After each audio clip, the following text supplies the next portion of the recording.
We want to welcome Loryn Nalic. She and her husband are the chefs and owner of Balkan Treat Box, 8103 Big Bend. That's Big Bend in Old Orchard.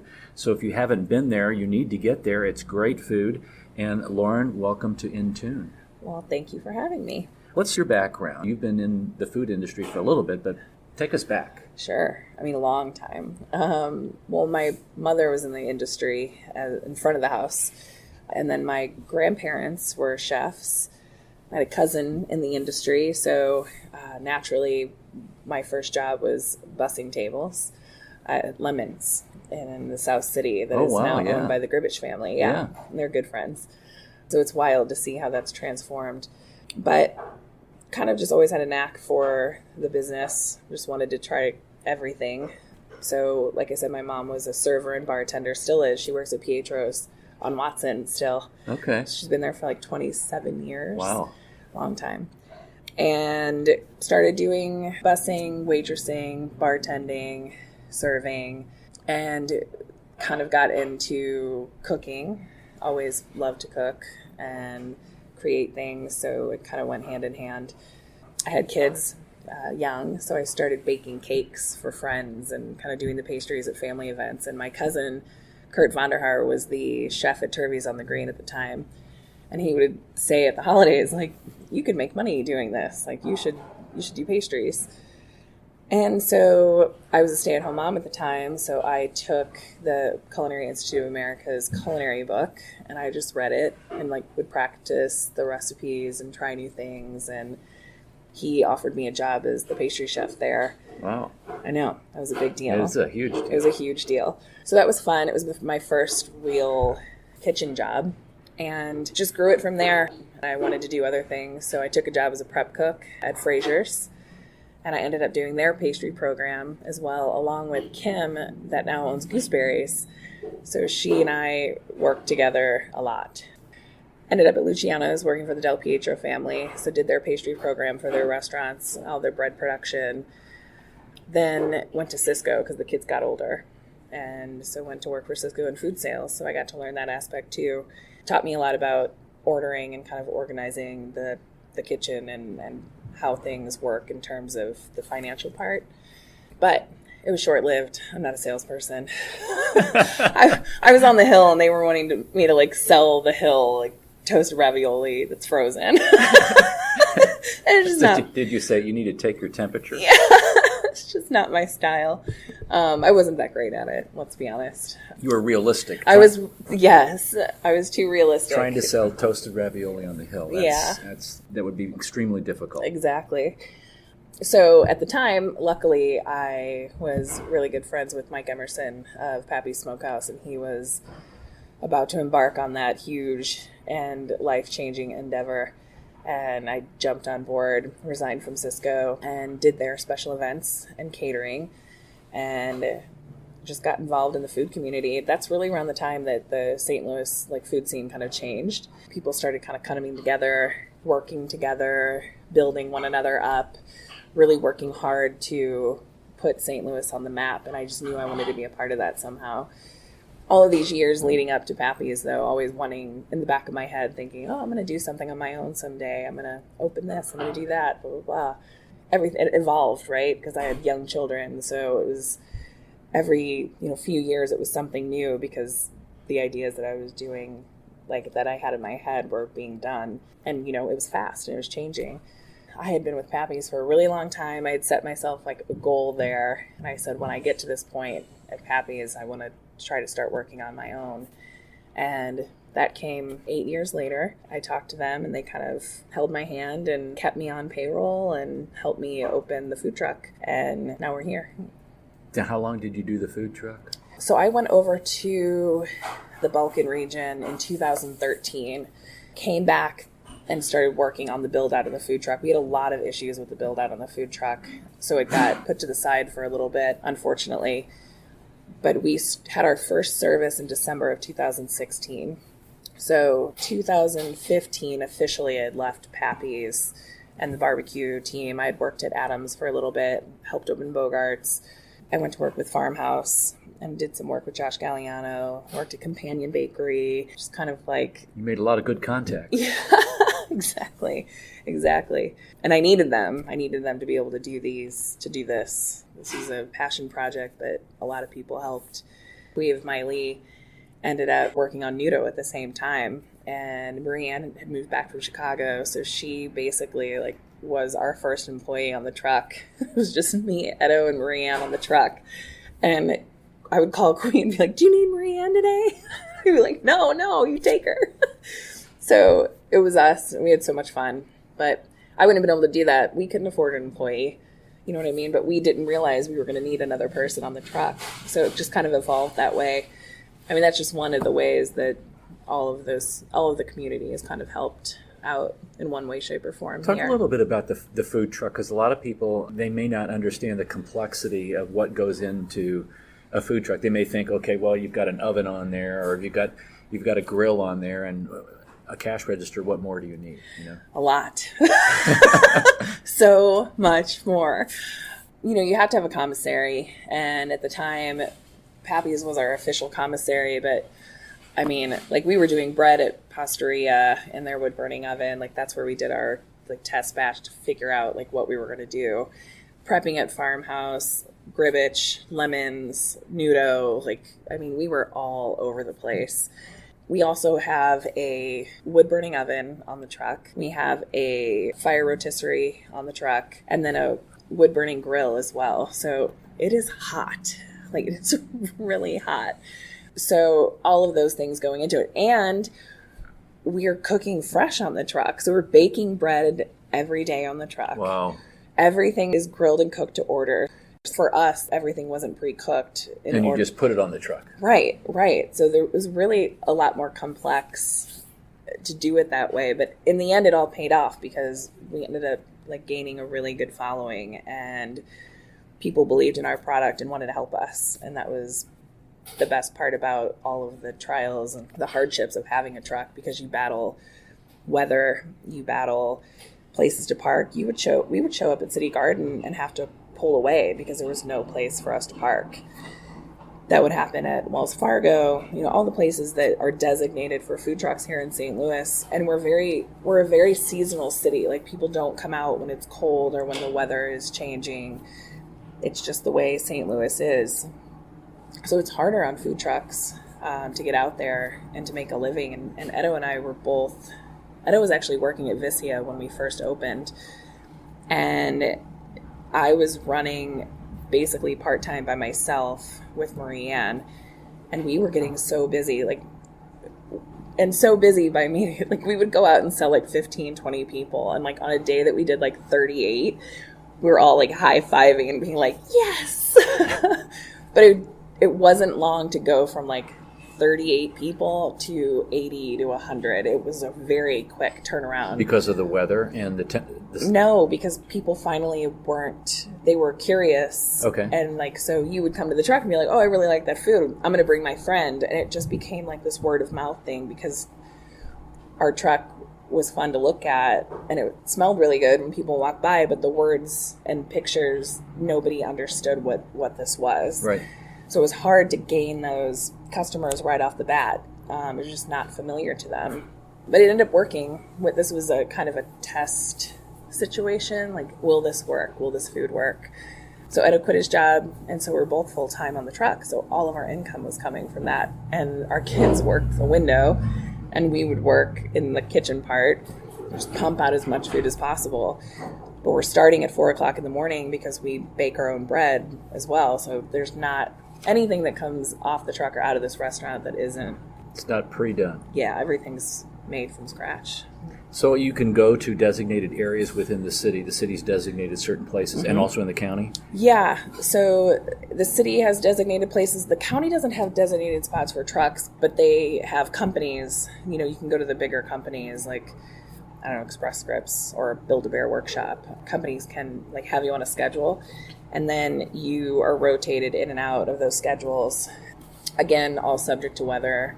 And they would publicize that you're going to be there? And yes. Did you like publicize, hey, we're going to be at Express Scripts on Wednesday? Yes, I think that's the thing is everything, trucks live and die by their social media. I mean, you have to be on top of your social media with the truck. It's the only way people know how to find you. And keeping it up to date it's a full-time job. So for those of you out there that really think food trucks are real easy, think again. So hard. People always are like, oh, I think I want to open a food truck. And I'm always, are you sure? Are you sure you want to do that? No, I love our truck. I love the food truck community here in St. Louis. I think we have a really large fleet for a small city. I think that's cool. We have a lot of variety. People are doing really cool things. I think it's awesome considering that we can't operate all year round. Unless you're Dave Choi, he totally operates all year round. Yeah. That dude's a stud. Now the truck is parked, right? Right now it is parked. Okay. The plan was to have it running for spring and summer, but the restaurant has really become a beast all on its own. So to do what's required to get the truck running and the restaurant running would require a team on the truck that, would take a lot of training. Right. It's basically, we'd have to train exactly the way we're training inside the restaurant because the restaurant can't do any more food. So the restaurant can't act as the commissary for the truck. Our refrigeration units are full. We're stocked full of food here. We just, no more food. So the truck's on their own and the restaurant's on their own? It would have to be that way. Okay. It would have to be that way. Now, talk about the food. You said the food, and Yeah. people weren't quite sure what you were. Talk about what kind of food you served on the truck, but talk about what kind of food you serve here in the restaurant. It's the same. We did 3 menu items on the truck. We do street foods from the Balkan region, mostly either foods that kind of pull from Edo's childhood and his memories, and food that was pulled from my travels. So it's kind of both. We do all of our wood-fired bread. It's called somun. It's specific to Sarajevo. It's always wood-fired. We do a version of ours here.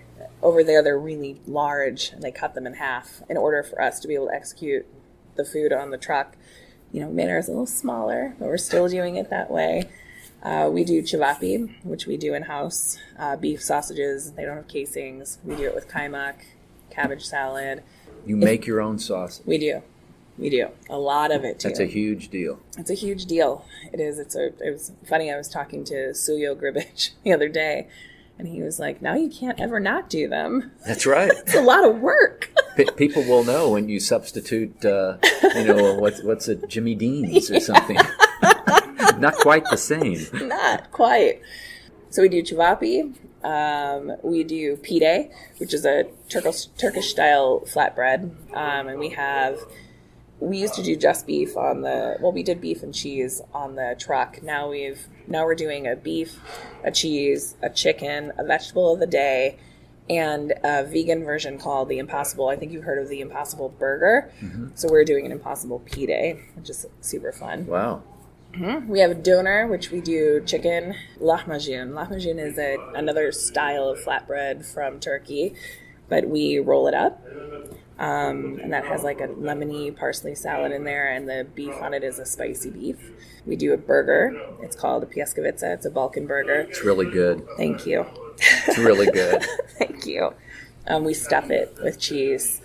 And we do a fish sandwich called balik ekmek. And that's really good too. It's our version of what that is, but it's funny when people think about what is the food of Istanbul, and there's more balik ekmek than there are doner shops. I don't know. I feel like it was like the sandwich of when I was there. Wow.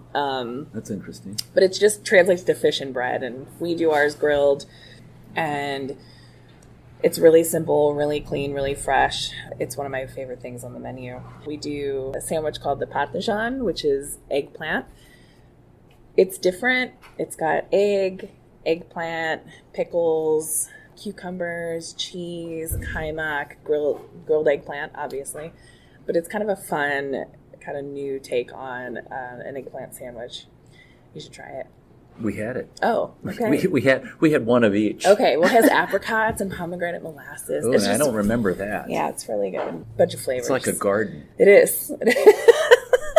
It is. It's a garden. So when I look around the restaurant, I see, a lot of bright colors. I see, things that are simple yet elegant and really define, Bosnia and colors, and even going into the restrooms with talk about restrooms at a restaurant, but you go into the restrooms and it's like you're standing overlooking a balcony into a city. It's really cool. Well, thank you. Elegant. That's so nice of you to say. We wanted, it was difficult to kind of come up with the design for the restaurant because the truck is so vibrant and fun, and the colors, they're all very specific to why we chose the colors that we chose. And we just needed to figure out how does Balkan Treat Box grow up from a food truck to a dining establishment. And this is kind of what it became. And all of these things, like the bathrooms, for example, we're doing street foods, right? So we wanted to make it feel fun and full of energy. Like when you travel to these places, a lot of times you go to these markets when you're walking through the city, and that's kind of how we wanted it to feel. So we were very literal about that, and we put photos of the city of Sarajevo and of Istanbul, landscape, in the bathroom. But it's the markets of those places, which cool. I love so much. Some people are like, oh, they're so touristy, but that's where the energy is. That's right. You're just walking around, you just feel all of that energy, and we love color. The rivers in that region of the world blew my mind because I couldn't believe that they weren't seawater, because they were turquoise rivers. Wow. I just kept asking, are you sure? Yeah. This is a river? This is a river. Well, where's the sea? Because I couldn't believe that the color of the rivers were turquoise and green and blue. It was wild. So that's where the color came from. And then our truck is a map. And originally it was supposed to be turquoise and black. But when the designer came in and changed it, it just looked too menacing. It was kind of scary. It was this turquoise with this black map on front. It just didn't look right. And Edo, if you start getting into conversations with Edo about his childhood and his background and his home, he will definitely mention cherry trees and cherry blossoms. So when I showed him the photo and he was like, tell him to turn it cherry blossom red. I was like, okay. So I told him, and he did, and it was that was it. Wow. That was it. Wow. And the stars, they just always came up in the travels and on the flags. I grew up in South City, mm-hmm. and in the old brick buildings. I grew up in a home that was over 100 years old, and we had the stars. Right. What are those? They hold, I want to say, the trusses together. Yes. So there's the beams. Yeah. So that also would come to my mind. So one of the reasons why it was star in our logo is just because it was just something that I kept seeing. I see that looking on the wall. Yeah. It's exactly, looks like the ones that are on the sides yes, of the building. Exactly.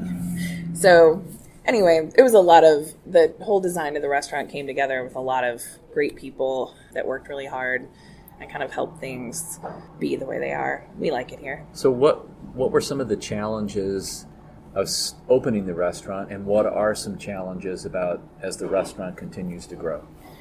I think the biggest challenge just getting it open was the fact that we got this space mostly because it was a quote unquote turnkey operation. The hood was already installed. There was refrigeration here. The walk-in was here. There were some prep coolers here. The layout was great. So in our minds, it was just this isn't going to take very long. We just need to turn it over real quick. Well, that's not how things work in an area like this. So there was a lot more to doing business in Webster than we kind of thought. Had to bring things up to code or... Yeah. There were just so many things that we didn't know going in that we ended up having to get, and that kind of slowed us down mm-hmm. and blew our budget out of the water. In the end, obviously everything was okay. We made it through, and we were grateful. But those were huge challenges, trying to figure out, okay, how do we get what we need without overdoing it? Right. Because we're really not doing much here. Yes, it looks very different than Stratton's, but we didn't change any of the structures. Mm-hmm. There wasn't a lot of demo in here. Right. We changed the floors, and there was tile on the walls that came off. That was the most of the demo that was done. All of that in your head, you're like, this isn't that hard. And it's not like I went in blind. I brought all my friends in. Right. Hey guys, what do you think of this space? how long do you think this is going to take, and what do you think it's going to cost, and those things. But I was talking to John Barr at Frisco across the street, and he is the one that kind of put it in perspective for me to kind of understand why it was the way it was. And it totally makes sense. I get it. Webster is an old, cool town. This town has a great reputation. We have great businesses here. We have this old architecture. They just want to make sure everything is staying quaint and staying so they can still uphold the reputation that they have for being such a great neighborhood. So I understand why we had to do everything that we did. But it wasn't any less challenging. Right. And the gorgeous oven that you finally got into the establishment here. But after then, shutting down Big Ben and taking out a window in the building. That would have been a sight to see. It was early in the morning, but we made it happen. And great copper color that's on there. And my wife and I saw you working on that one night. You helped. We watched. You helped. Yeah, we copper gilded the oven, and the same copper gilding treatment is on the map in the restaurant too, the map of the Balkans, which is the same one from the truck. But yeah, that was also another holdup, was the oven. Trying to choose one for the space because it's not a big space, but also making sure that it was big enough to kind of do the production. Yeah. Mm-hmm. And then I talked to Matt McGuire over at Louis, and he put that in perspective for me and said, how many can you control at once in there? Like, how many can you actually do at a time, and have control over? And then at that point, duh. It's a perfect size. Yeah, this is a great size. So she's working out very nicely. I noticed, this is new since I was here last, about the pictures of the entrees on the wall. That's very helpful. Thank you. Yeah, that just went up yesterday. We still have the paper menus, so you can kind of, cross-reference what you're going to get. Mm-hmm. It also helps anybody that's at the register to sell an item, if they're feeling unfamiliar. It's just like, okay, well, I really like this dish, and that's what it looks like. Right. And then you can kind of, put it together from there. I think that it's really helpful, mostly because the words are really intimidating. To try to pronounce them. Yes. There's a few really long ones. So it's good to have number 1, 2, 3, 4. Yeah. Yes, That's exactly. Very helpful. Now, I've been here several times trying to eat, and I figured, okay, yeah, we'll swing around here about 4:30 or 5 and beat the rush, and you guys were closed. So we are open for lunch only right now. Originally, that was not the idea. Honestly, we thought we would be open from 11 to 7 or 8 every night, but knocking on wood here, we've had such a great response that what we thought we would be doing in an entire day, we're doing at lunch. And that's crazy. It's crazy town. That's really good though. We're really grateful. So we decided that it would be better to work out these numbers with lunch and figure out how to expand into dinner service at some point, instead of trying to battle when we're selling out and then thinking that every single person has access to social media, which they don't. This isn't a food truck. We know that. It's a restaurant. So in order to kind of control the chaos that could happen, for us, it makes a lot of sense just to open for lunch for now. And then, it's going to be another investment for us. You asked me this question earlier, what are some of the challenges here in the restaurant? Well, space. We have a walk-in downstairs that is full. So now we're just trying to figure out, okay, well, how do we grow? We doubled our staff. We just purchased a roller so we were hand rolling everything with a rolling pin. Did you hear that, folks? Yeah. Wow. Hand rolling with a roller pin. Yeah. So that was, I was doing close to 200 rolling pin items a day. Wow. So we just were able Your forearms must be powerful. Yeah. Dude, they look like drumsticks. Or like a turkey leg. But yeah, so we bought this piece of equipment that is cut that time in half for us to produce, so we can produce more, essentially, volume there. So that's going to help. We have some other things coming up that's going to help with the challenges of being able to produce more food, hold more food here. It's a lot of training. So we're training this staff, and we'll have to train a whole nother staff on techniques and things that they've never done before. Right. And that's difficult. These are all great problems to have. We feel really grateful. We just want people to understand that if we don't do things the way that we've been doing them for so long, the product will suffer. And that's not something Edo and I are willing to compromise on. Like, we want to make sure that bread is baked every day. You come here, you're guaranteed that is bread from today, that the flatbreads are from today. We're one of the only places in town that actually still builds our own rotisserie for the donor.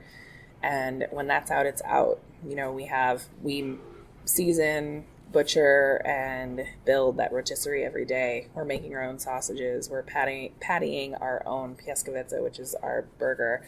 Every single thing we're touching. It requires a lot of space, all the food that we're producing just for lunch. So in order to do a second service, it's going to require some investment and time, but we're excited to do it. Yeah. And it's the food, the quality of the food and the taste of the food that got you here anyway. And you don't want to compromise on that. No, I don't think people want us to do that either. Absolutely not. I think people that have kind of supported us and that are supporting us now, I don't think that that's what they want. Just to be able to serve another 100 people. And something that's exacerbated the lunchtime situation has been the number of carryouts, right? Yeah, so we're a 50-seat restaurant, but it was brought to my attention that really we're acting as a 100-seat restaurant, because people will stand in line to place carryout orders, and they're 10, 11, 12 items to go. Wow. And you imagine what that does to a 3-person kitchen. On a little tiny line. But you guys are managing well. We are. We're in our 1 month. So we're 1 month open. And it feels good. We had service today and we had to-go orders, and we're getting faster. You wait in line for 15, 20 minutes, and then your food is at your table when you sit down. There's not much of a wait. I think, maybe on the weekends, because people sit a little longer, you're not waiting more than 15 minutes. Ever. Okay. I want to take you back to your pastry days. Sure. And being a pastry chef is very exact, as I've learned in my amateur. You're a good cooking. baker. Well, he makes good cookies. I like to cook. Amy's more of the baker. Amazing apple pie. Yeah, amazing apple pie. Wow. But if you mess up on the pastry end, you really need to throw it away. On the cooking end, you can kind of massage it a little bit and kind of resurrect it a little bit and make it work out. Yeah. So did you have difficulties going from the pastry side to the cooking side, or was there different kinds of challenges there? There's always different kinds of challenges. I always cooked, though, too. Pastry was just something at the time that made more sense for me. Mostly because I did have children. And that happens here a lot. If the bread's not right, we'll throw it away. Not throw it away, just not serve it. So, if something's not right because, maybe the temperature in the oven is wrong, or maybe that day the temperature is different in the room that we're, rolling out the bread. All of those things. Humidity has an impact. Huge. So there are days that are, you're like, yes. And then days that you're like, what happened? But no, it's not difficult. I kind of run this whole kitchen pretty precise, like baking anyway. So everything we have is measured out by the gram. So it's easier to go from being a pastry chef to kind of cooking than it is the other way around. Maybe. I don't know. I feel like they have their own challenges. But this is another reason why we keep the menu so small. Right. It's just so we can keep that tight and we can keep those things from happening. We're looking forward to getting this all figured out so we can run specials and have some fun with food from the Balkans, and just kind of introduce some new things and some new takes on some old things and things like that. But yeah, I don't know. And it's great flavors. The bread is just unbelievable. Thank you. It rocks.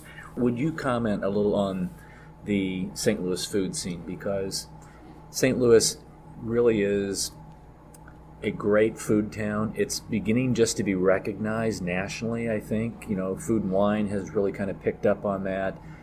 Some of the other food magazines are acknowledging that, food critics and things like that. Talk a little bit about the food scene here and where it has come from and where do you think it's going to go? I mean, that what you said is a testament of the people that are doing, things in St. Louis and helping one another out. I think Balkan Treat Box has been one of those kind of hand-holding kind of situations where, we're getting really great press and everybody is kind of working hard together to make sure that St. Louis is put on the map. I mean, it's really important to all of us that St. Louis gets recognized for what we're doing here. We're working really hard. We're working together. You're not going to see as many cities doing as many collaborations or restaurants helping other restaurants to open. Even food trucks, most restaurants will open doors to food trucks to kind of let them come in and do their thing to, get out there and cook good food. And the community is tight, and it's rare that you can't find somebody to lean on. And you're talking about the Kevin Nashins and the Gerard Crafts and Kui Tran and Mike Emerson. And I mean, to people that are newer, like myself, like Bill Cawthorn at Frankly Sausages, like Mandy from Plantain Girl, there's all these new people coming up too. And the guys that have done really, really well here have helped, and they are helping. And that's what it's all about. I mean, I didn't see that, 15 years ago, 10 years ago. It started about 10 years ago, I would say. And I think it's only getting better. I mean, we're cultivating a family here. We're cultivating a place that people will want to travel to just to go eat food.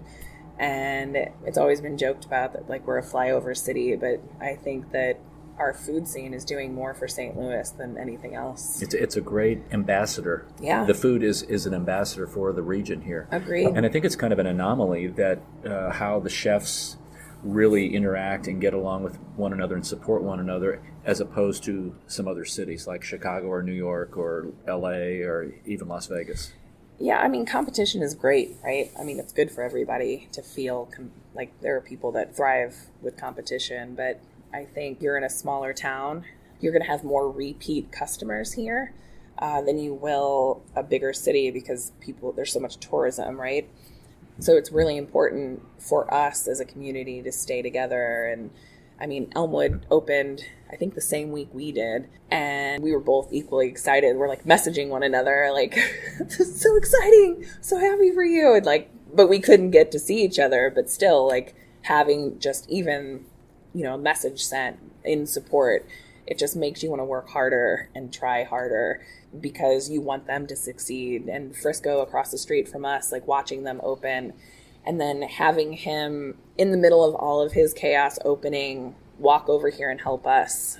He was here checking on us all the time, and he's not even from the industry. So that was wild. That's cool. But that's what you need in order to succeed. And I think we all want the same thing for St. Louis. So how can people follow you on social media, or you have Facebook page, website, Twitter? Yeah, all of those things. Our handle is at Balkan Treat Box. Website is balkantreatbox.com. And Facebook? Just look up on Balkan Treat Box. Yeah, Balkan Treat Box. Okay. Yeah. And you open, what time do you open? Open at 11.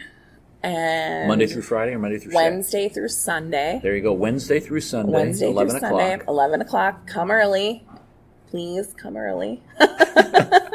And then we are open till 3 unless we sell out. So you can look for the sellout sign on the doors. We also try to post as soon as we sell out on our social media handles. We don't update the website with when we are out of food, but we do keep it on our social media.